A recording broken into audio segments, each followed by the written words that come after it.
Our reading this morning is from the senior minister at Judson Memorial Church in New York City, the Reverend Donna Shaper, who shares here about love and marriage through the metaphor of a vineyard.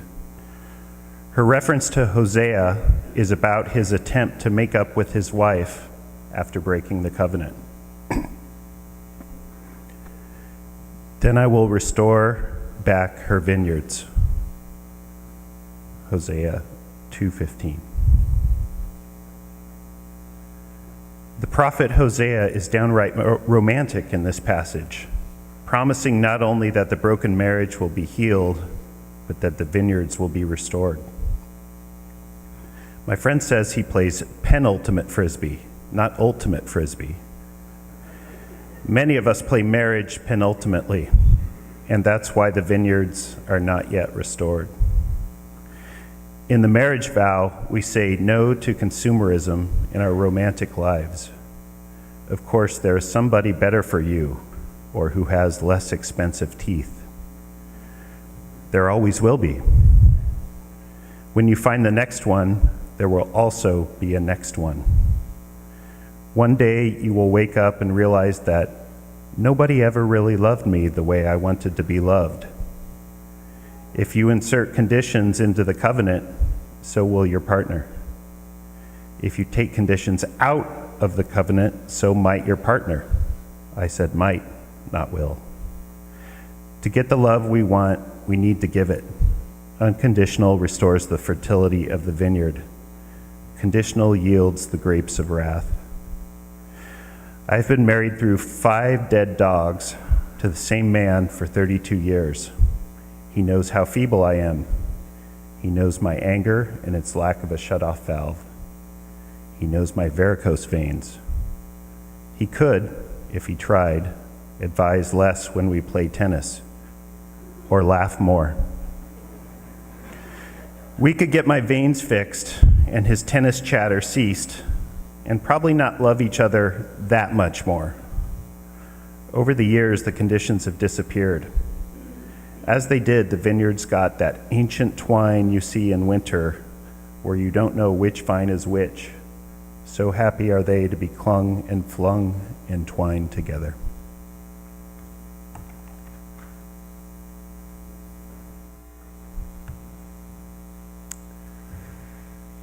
Here's our world. Beautiful and terrible things will always happen. Let us keep our hearts tender and keep our eyes soft, because this is what you and I are about. We know there is no answer but to love one another. We bear witness against unnecessary destruction, and then we gather here in community every week to practice being the person that we say we want to be. We cannot do everything, but we can always do even just one thing. And that just one thing is never nothing. So let us forget our perfect offering. In the words of Leonard Cohen, there is a crack in everything. Say with me, that is how the light gets in. When our daughter Ella was 3, we enrolled her into a preschool program taught by and led by this congregation's own Ellen Kirstein, who sits there in the back. And Ellen runs it out of her basement, her beautiful basement, I should say, in her home in Holliston. It's never easy to see the people you love leave you, whether that's for a day or a week or years or a lifetime. But when you're a preschooler, 3 hours feels hard. Because even though that window of time is barely enough for you to, take a shower or go to the store or just breathe, for our Ella and for many, if not most toddlers, The prospect of parents dropping her off in the morning was emotionally devastating, if not, in fact, actual abandonment. We tried everything: juice, candy,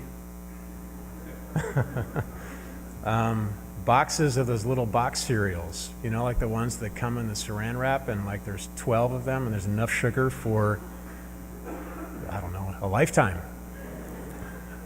Promises of unhealthy amount of screen time. Nothing worked.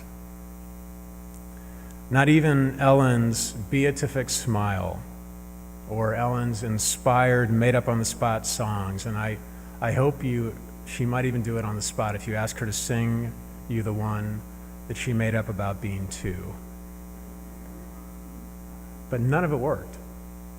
It got to the point where preschool mornings caused us something like pre-traumatic stress syndrome, which I think I just made up, but all parents and guardians and babysitters and teachers, you know what I mean, right? You right? That's right.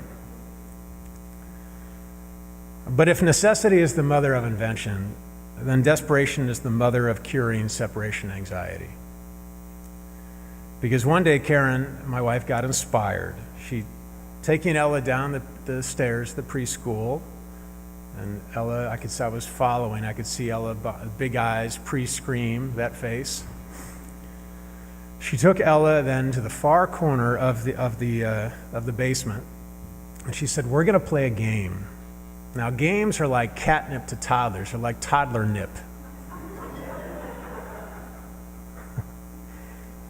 She says to Ella, "I'm going to put you here in the far corner, and you stay here." No, I'm not leaving. I'm not leaving, honey. I'm not leaving. And to me, she gives me the eyes that say, "I know what you're thinking. We're not going to drop her and bolt."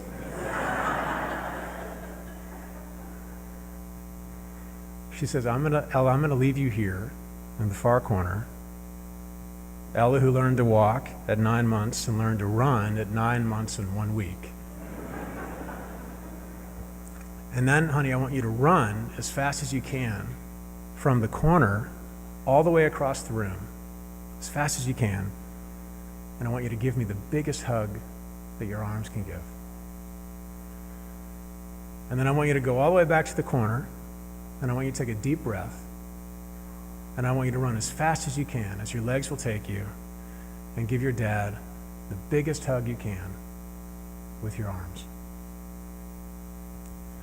And Ella's eyes grew wide, but this time with excitement and not fear. And she says in a toddler accent, "A running hug?"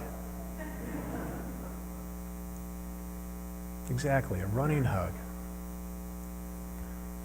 But here's the thing, Karen said, this game's only going to be played if you let Dad and me leave without losing your mind. She didn't quite say it that way, but that was the gist. Because listen, Karen said to Ella, "We'll see you in only 3 hours. And then we will run back here. It'll be our turn to run and give you a hug in return. Okay?" And she nodded, and I'm thinking, this can't work. I mean, this is like parenting jujitsu. This can't possibly work. Okay? And she nodded. And then we put our baby girl in the corner, and then we said, "Go." And she ran so fierce, everybody, with her arms wide. There's no self-consciousness in her. And you know how toddlers, they lean forward, her heart running faster than her feet, her feet trying to catch up with her heart. Into Karen's arms, she lifted her high into the ceiling. And then, "Okay, time to do it again, this time for Dad." And "Okay," she says, no tiredness in her legs, no pre-separation stress in her face, running back to the corner, and then go. And she ran so fierce again across the floor, her arms open, no self-consciousness, leaning forward, her heart running faster than her feet trying to catch up with her heart, into my arms, and me lifting her into the ceiling, high into the ceiling. Ellen, do you remember that? I see you there, yeah. But now for the test of truth. Okay, Ella, now it's time to go with Miss Ellen. We'll see you in a few hours and we can do that again. Okay? Okay, she says. As if it was us who was making this so difficult. That's fine. What's the big deal? And we turned around and walked up the stairs, our ears hearing not a single wailing sound, not a whimper, not a single drop of a tear on the floor. I'll be damned.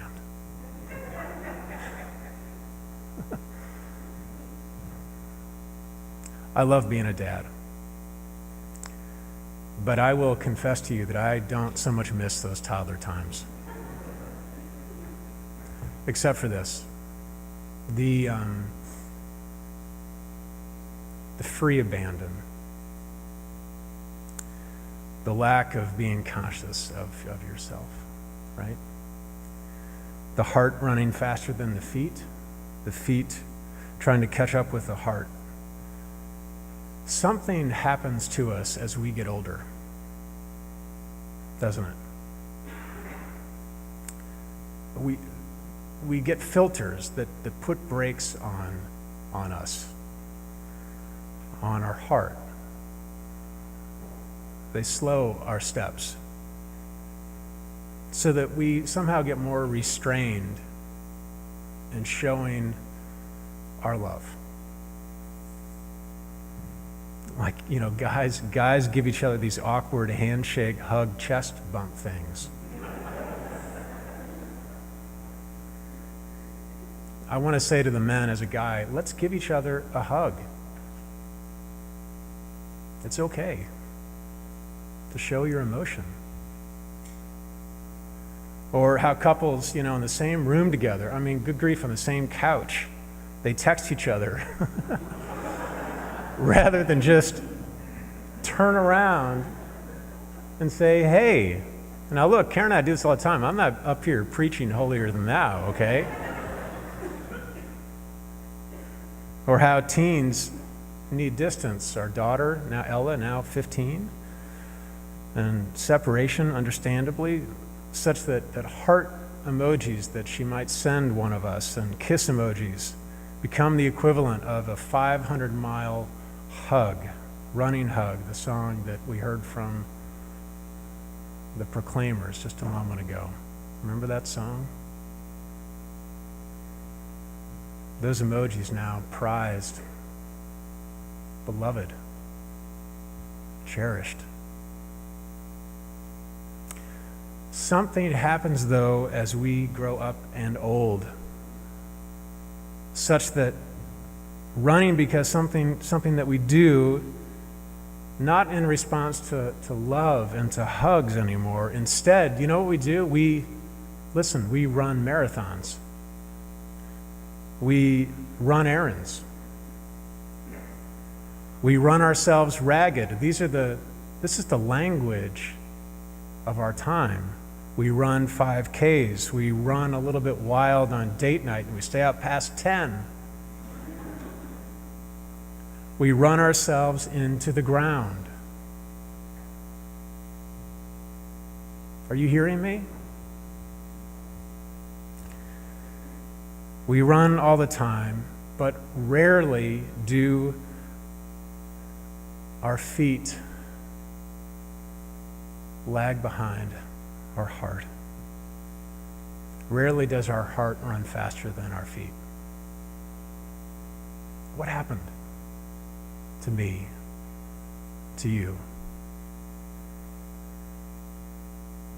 What happened? What has come of our love and our affection and our passion such that it doesn't make us run anymore? I want to know that. What happened that the things that are small, the smallness of life, the lesser things, the minutia, why is it those things that make us run, that make our feet so fast and our heart so far behind our feet? What happened to us is my question. I don't know. I wonder. Unless, of course, there is an emergency. Unless then. And now, as this week dawned, and Reverend Heather and Tasker, one of our board members and a member here, and we planned this installation of the desks, remembering the 17 lives lost this coming Thursday. Their names: Alyssa, Scott, Martin, Nicholas, Aaron, Jamie, Chris, Luke, Kara, Gina, Joaquin, Elena, Meadow, Helena, Alex, Carmen, Peter, and though not in Parkland because I'm thinking of it this morning, Olivia. These names chosen lovingly by parents, and each of them.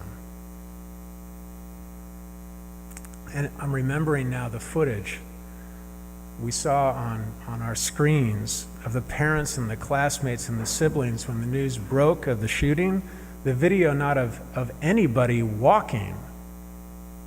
What were they doing?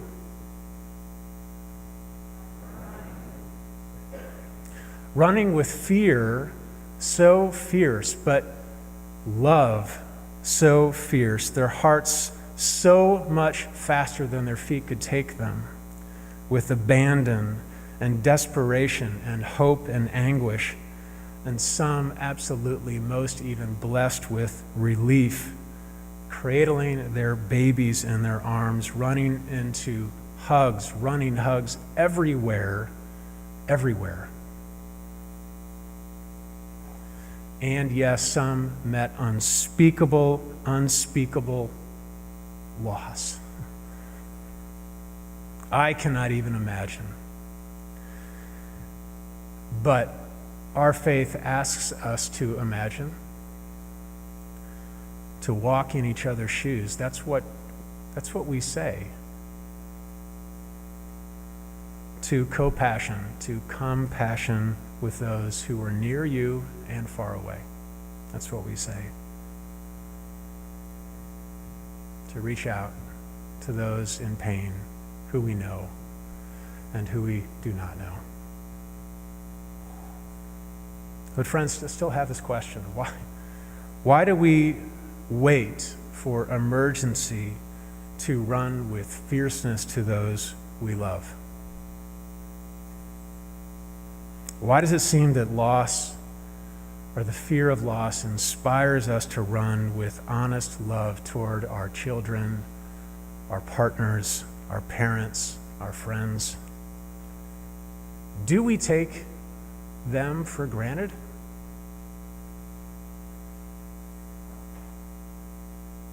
I think I do. I think you do.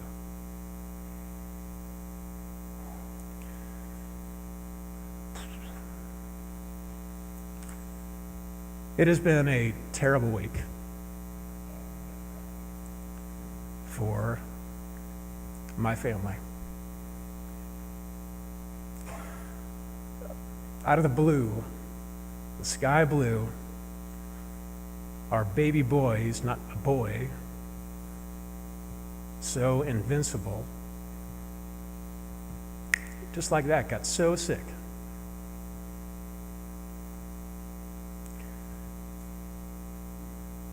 rushed by ambulance from the doctor, and then to the pediatric floor, and then to the ICU, and then back to the pediatric floor, and hoses and tubes and oxygen and masks everywhere.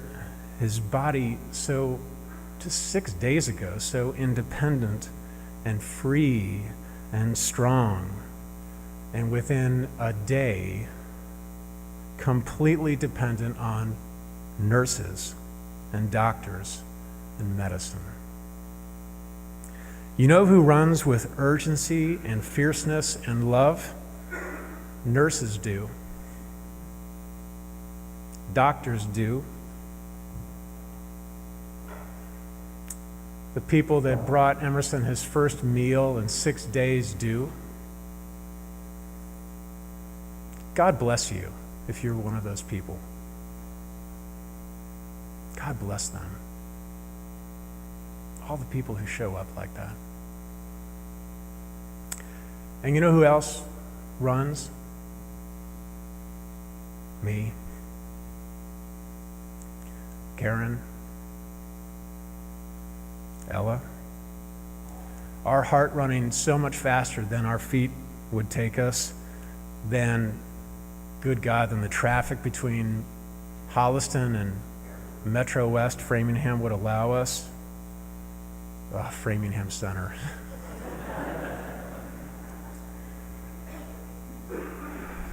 Us running hugs back and forth, back and forth.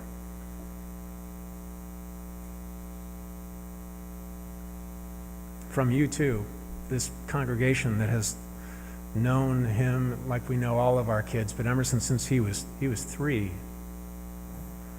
through our whole lives and coming of age and sporadic youth group, if any at all, because his dad is the minister, right?